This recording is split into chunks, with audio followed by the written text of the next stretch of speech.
Assalamualaikum warahmatullahi wabarakatuh. Nah, di pertemuan kali ini ya kita lanjutkan untuk mata kuliah data mining. Ya, kita sudah masuk ke topik yang ketiga, yaitu bagaimana kita akan mengumpulkan yang namanya data atau dataset. Oke. Adapun capaian pembelajaran mata kuliah ya, mahasiswa diharapkan akan mampu melakukan pengumpulan data, yang mana ini masuk ke dalam subjek PMK ketiga. Untuk materi pembelajarannya meliputi menentukan kebutuhan data, ya, mengambil data dan mengintegrasikan data. Sedangkan indikator dari kemampuan ya yang dihasilkan dari materi ini nanti untuk yang pertama yaitu mengidentifikasi kebutuhan data. Ya, berarti nanti mahasiswa sudah bisa ya menentukan entitas apa saja, kemudian atribut apa saja ya, dan volume data yang diperlukan ini seperti apa ya, ini nanti akan dilihat. Kemudian kita juga akan melihat bagaimana kemampuan mahasiswa dalam mengambil data ya, mengambil data dalam arti sesuai dengan konteks dan tujuan kebutuhan dari data miningnya ya, data yang diambil itu cocok atau enggak gitu ya, melakukan pengumpulan data menggunakan metode dan tools yang telah ditetapkan, atau kita bisa setidaknya menemukan ya lokasi resource yang tepat ya, baik itu yang berasal dari dataset private ataupun dataset public gitu. Dan yang ketiga adalah mengintegrasikan data ya. Jadi kalau memang nanti case-nya itu dan mendapat case-nya misalkan terkait dengan case A, nanti di case A tersebut terdapat dataset yang memang lebih dari satu dan memang harus digabungkan. Nah, ini akan terlihat di sana ya. Akan tetapi ada juga dataset yang memang tidak perlu diintegrasikan atau digabungkan. Nah, akan tetapi tetap kita fokus untuk bisa melihat atau memastikan integritas data ya, atau kevalidan suatu data tersebut gitu. Nah, kita masuk ke materi ya, dimana di sini kita untuk data mining menggunakan framework ya. Frameworknya kemarin sudah kita jelaskan, yaitu CRISP-DM ya, cross industry standard ya, untuk data mining gitu. Ada 6 fase. Nah, di tahapan atau materi terkait dengan mengumpulkan data, kita akan terlibat ya atau menjalankan 2 fase. Yang pertama business understanding ya, dan juga data understanding. Untuk business understanding ya, sudah kita jelaskan sebelumnya bahwa di sini kita dituntut untuk bisa memahami tujuan bisnis dan juga data yang akan tersedia nantinya seperti apa ya. Jadi mahasiswa harus bisa mengidentifikasi tujuan ya, sesuai dengan nanti latar belakang yang akan diuraikan, dan mencoba mendefinisikan kebutuhan pengguna nantinya seperti apa, atau setidaknya hasil yang diharapkan itu yang seperti apa ya. Nah, untuk melihat bagaimana suatu latar belakang ataupun topik daripada di bidang data mining ya, karena kita di akademik tentu kita akan melakukan yang namanya riset dulu ya, atau penelitian topik-topik apa aja yang memang seringkali dilibatkan atau melibatkan ya bidang ilmu data mining ataupun artificial intelligence ataupun machine learning ya. Nah, kita bisa mencari semua referensi tersebut di yang namanya jurnal ya. Jurnal ini ada yang internasional, ada yang nasional. Kalau nasional yang berakreditasi ya, teman-teman setidaknya mencari di yang Sinta ataupun Garuda. Dia terindeks dengan Sinta ataupun Garuda. Kemudian kalau yang internasional, teman-teman boleh cari yang terindeks Scopus ataupun WOS ya. Nah, adapun nanti ketika sudah masuk ke dalam artikel atau ke dalam jurnalnya, teman-teman bisa melihat nih bagian yang namanya menu fokus ataupun scope ya. Pastikan jurnal tersebut memang mengakomodir atau memfasilitasi publikasi artikel untuk 3 bidang, yaitu artificial intelligence, data mining, dan machine learning. Nah, nanti kita akan lebih mudah untuk mencari kira-kira topiknya apa di sana. Nah, adapun bidang research untuk data science ya, di data mining juga yang memang populer ditekuni ya oleh para peneliti, yaitu ada 8 yang bisa saya rangkumkan di sini: pertanian dan tanaman, keamanan dan anomali, kesehatan dan medis, keuangan dan ekonomi, pemasaran dan bisnis, sosial dan sentimen, sistem dan teknologi, hingga transportasi dan infrastruktur. Nah, teman-teman silakan pilih di sini mana yang mau dipakai ya, satu bidang yang mana. Nah, karena nanti di masing-masing bidang itu punya topik turunannya gitu ya, topik-topik yang memang menurut saya kemarin ketika saya lakukan riset, saya kumpulkan, ini adalah beberapa topik yang memang banyak ditekuni atau banyak diteliti gitu ya. Jadi kita bisa coba angkat nih latar belakang berdasarkan bidangnya, misalkan pertanian dan tanaman. Topiknya ada deteksi penyakit pada tanaman apa dengan menggunakan mesin learning ya. Itu kata kuncinya seperti itu. Deteksi penyakit pada tanaman misalkan singkong ya dengan menggunakan data mining. Ya, itu adalah kata kunci atau judul latar belakang yang bisa kita angkat gitu ya. Jadi banyak di sini saya coba turunkan satu bidang itu ada setidaknya 8 hingga 10 topik ya. Ini untuk bidang pertanian dan tanaman. Jadi tadi teman-teman silakan coba dilihat dan dipilih ya. Ini untuk keamanan dan anomali, ini medis dan kesehatan ya, deteksi penyakit jantung, stroke, diabetes, kanker dan lain-lain, prediksi hasil tes medis ya, macam-macam. Ya, ini untuk keuangan dan ekonomi ya. Kemudian ada bidang pemasaran dan bisnis, segmentasi pasar, prediksi keberhasilan kampanye iklan digital dan seterusnya. Bidang sosial ya, ini terkait dengan sentimen juga, ada prediksi dampak, menganalisis tren sosial, deteksi hoax, macam-macam. Bidang sistem dan teknologi ya, pengenalan wajah, prediksi kinerja karyawan, itu juga bisa dipakai ya. Kemudian ada bidang transportasi dan infrastruktur ya, prediksi lalu lintas, pengelompokan data kendaraan dan seterusnya. Cukup banyak topik di setiap bidang yang bisa teman-teman pilih. Nah, kembali ya, setelah nanti teman-teman sudah menentukan bidangnya apa, kemudian topik yang mau didalami itu apa ya, kita masuk ke tahapan yang ada di dalam business understanding ya. Ini fase pertama di framework KRIPS DM. Yang pertama, tadi sudah saya sebutkan, teman-teman tentukan dulu bidang risetnya apa. Contoh misalkan bidang kesehatan dan medis. Oke. Selanjutnya, tentukan topik risetnya apa. Boleh mengacu pada yang saya sudah tuangkan tadi di slide atau mencari sendiri, silakan ya. Nah, di sini saya memberikan contoh deteksi penyakit. Penyakitnya bebas, mau kanker, diabetes ataupun seterusnya, silakan.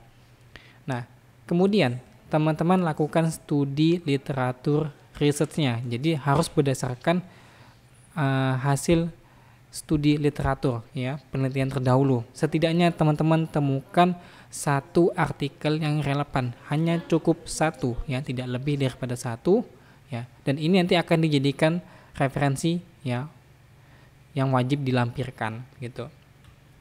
Jadi pastikan artikel yang dipakai adalah artikel yang relevan.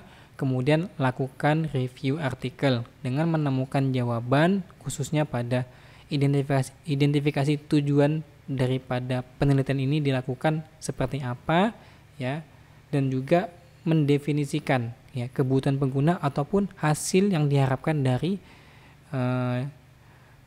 studi literatur yang diharapkan ya. Jadi nanti kita ketika membuat yang namanya latar belakang masalah, kita setidaknya sudah ada acuan nih. Kalau misalkan topiknya deteksi penyakit ya, kira-kira masalahnya itu seperti apa ya, dasar masalahnya itu seperti apa, itu dijelaskan ya. Kita coba angkat dari artikel tersebut ya, nanti kita kembangkan. Nah, kemudian kita juga nih bisa melihat kira-kira kalau misalkan tujuannya deteksi penyakit itu kebutuhannya seperti apa ataupun hasil yang diharapkan seperti apa. Ini kita boleh improvisasi ya, lakukan perbaikan ya menurut pandangan teman-teman, tapi harus ada dasar artikelnya dulu ya. Saya menekankan sekali harus ada dasar artikelnya dulu karena kita ada di dunia akademik gitu ya. Jadi punya dasar yang kuat. Nah, output dari tahapan business understanding ya adalah latar belakang masalah. Ya, sekali lagi output dari tahapan business understanding adalah latar belakang masalah yang teman-teman susun, ya. Nah, selanjutnya setelah kita menyelesaikan tahapan untuk yang pertama, business understanding, kita masuk ke tahapan kedua, yaitu data understanding, ya. Nah, di sini ya, kalau kita melihat panah di sini ya, di sini panahnya bolak-balik. Jadi bermakna kalau misalkan kita pertama kali mendefinisikan datanya mendefinisikan latar belakangnya itu mungkin kurang tepat, kemudian kita cari datanya bisa jadi tidak ketemu atau peluang lainnya seperti apa. Itu bisa saja terjadi. Jadi nanti kita akan mengecek kembali nih, apakah yang kita uraikan di latar belakang ini sudah benar. Kalau sudah benar, seharusnya kita akan jauh lebih mudah menentukan data apa yang akan kita gunakan, begitu. Nah, sedangkan nanti di bagian data understanding, kita fokusnya adalah memahami isi data dan karakteristiknya, ya, meliputi pengumpulan data, ya, identifikasi parameter yang ada di dalamnya, identifikasi masalah pada data ataupun identifikasi kelengkapan data, ya, atau ini mencakup untuk integritas datanya seperti apa. Nah, ini untuk resource dataset, ya. Jadi teman-teman bisa mencari dataset nanti yang sudah dituangkan latar belakangnya seperti apa. Ya, kalau tadi contohnya deteksi penyakit, nah silakan dicari datasetnya di beberapa artikel di sini, ya. Jadi ada Kaggle, UCI Machine Learning, ya, Google Dataset dan seterusnya. Teman-teman silakan cari, ya. Di sini mungkin yang paling populer dan mudah secara user interface-nya ada di Kaggle, ya. Di Kaggle nanti teman-teman bisa melihat tuh ada deskripsi daripada datasetnya, kemudian secara visual grafis juga ada terkait dengan datasetnya, ya. Sudah lengkap banget di sana. Jadi mungkin yang menjadi referensi pertama ada di Kaggle, kemudian bisa dicari di tempat-tempat lain jika tidak ada, ya. Nah, adapun tools yang akan digunakan dan juga instruksi pengerjaan proyek portofolio, ya. Jadi di mata kuliah ini outputnya adalah portofolio yang bentuknya adalah suatu proyek, ya. Jadi hanya ada satu proyek yang sifatnya berkelanjutan dimulai dari pertemuan 3 hingga pertemuan ke-15, ya. Nah, jadi teman-teman wajib mengerjakan setiap tahapannya, karena ketika tidak mengerjakan satu tahapan saja berarti sudah bisa dianggap tidak menyelesaikan yang namanya proyek, ya. Begitu. Adapun tools, ya. Tools yang pertama adalah EdiCheat AI. Ini untuk mencari referensi yang tepat. Teman-teman nanti bagaimana cara menggunakan EdiCheat itu, ya. Teman-teman bisa cari ataupun simak penjelasannya di video yang sudah saya sertakan linknya ini, ya. Ini sangat jelas untuk membantu teman-teman nanti menyusun latar belakangnya, ya, seperti apa. Setidaknya untuk mendapatkan satu referensi itu sudah sangat mudah dengan menggunakan tools EdiCheat, gitu. Kemudian teman-teman silakan gunakan fasilitas drive yang ada di email student, ya, dengan membuat suatu folder yang namanya project data mining, ya. Ini boleh dilengkapi dengan NIM dan nama, silakan, atau seperti ini saja juga boleh. Kemudian di dalam folder tersebut dibuatkan 2 folder lain, ya, yaitu masing-masing kode dan dataset, ya. Nah, nanti di dalam file kode, ya, teman-teman silakan tambahkan satu file yang berasal dari Colab, ya. Nanti tinggal ditambahkan Google Colab, ya, file Google Colab di dalam folder kode dengan diberi nama yaitu portfolio data mining, begitu. Nah, ini adalah contoh, ya, ketika teman-teman membuat latar belakang, ya. Ini latar belakang yang saya coba uraikan terkait dengan deteksi penyakit diabetes, ya. Jadi teman-teman silakan maksimalkan menggunakan tools apapun, ya, dengan disusun kata-katanya sebaik mungkin, ya. Setidaknya apa yang dituangkan di latar belakang ini jelas, gitu, ya. Kalau emang latar belakang terkait masalahnya deteksi penyakit data mining, ya jelaskan. Diabetes, ya dijelaskan diabetes itu apa, kenapa dia menjadi sangat penting, ya, dampaknya seperti apa dan seterusnya, gitu, ya.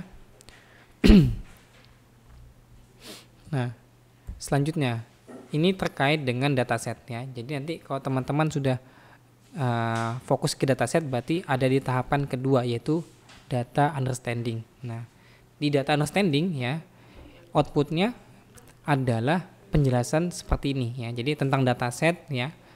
Ini saya membuatnya di Google Colab ya. Jadi teman-teman nanti akan menggunakan Google Colab ya.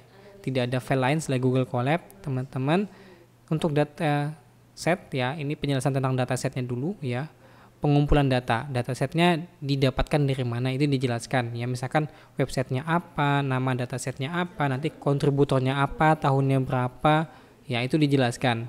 Kemudian kalau emang dia ada diterbitkan melalui suatu artikel jurnal, silakan dituliskan seperti di sini ya. Saya menggunakan dataset yang namanya atau bersumber dari National Institute of Diabetes and Digestive and Candidiasis ya, dataset ya, yang terpublikasi juga pada artikel jurnal.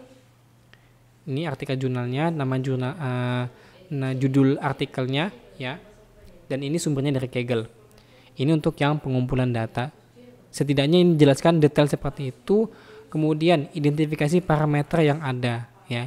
Jadi di sini dijelaskan nih, teman-teman harus melihat di Kaggle nanti di dalam dataset itu ada berapa data, ada berapa parameter, kemudian setiap parameter ini nilainya mulai dari apa hingga apa ya. Ini semua harus dituangkan ya. Boleh seperti ini atau yang lain silakan ya. Jadi untuk yang bagian ini sudah mencakup pengumpulan data dan identifikasi parameter yang ada. Nah, selanjutnya ya, teman-teman pastikan juga di dalam dataset tersebut terdapat nggak yang namanya fitur atau label kelas ya. Kenapa? Karena ini akan nanti menentukan teman-teman akhirnya itu akan menggunakan